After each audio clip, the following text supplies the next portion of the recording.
All right, guys. One other thing I wanted to mention with like the Slytherin versus Gryffindor traits and everything is that even in Hufflepuff, we see them antagonize Harry. But there's the quote from Spider-Man Tobey Maguire where it's I chose my path, you chose the way of the hero. But this city like more, they like to see a hero fall. In spite of everything that you've done for them, eventually they will hate you. So while yeah, the Slytherins may look like they're more ambitious and have evil traits. The one thing I will say about Slytherin is that they are a pack. They're a group of people that stick through it, even though they may hate blood traitors or certain things like that.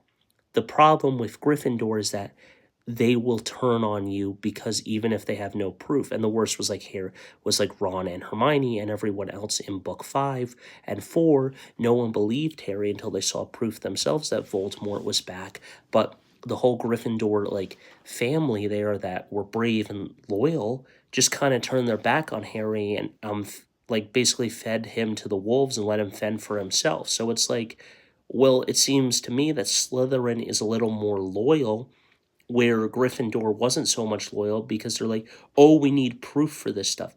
It's the world of magic. Not everything has to make sense for it to be realistic. Like when Hermione says there isn't anything pulling the carriages, Luna proves that wrong and stuff. Because you're smart and you're trying to bring in real world logic, not all the time it works.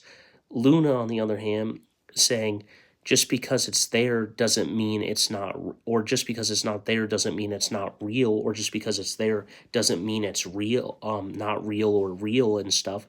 And, you know, there were times where Hermione was outsmarted by other characters because she didn't understand certain aspects of magic and stuff. And then, there's kind of like that aspect here with Slytherin and everything.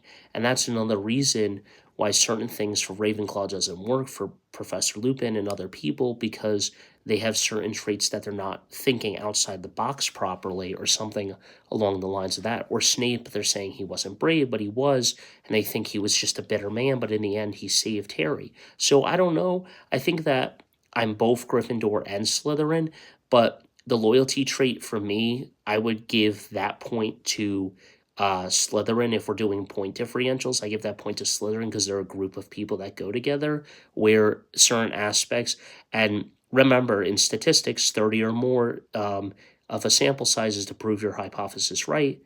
Harry had 30 or more people that in his house, so you get my drift. Anyway, until next time, guys, don't forget to stay radical. I'll see you in the next one. Hit that like button, smash that subscribe button.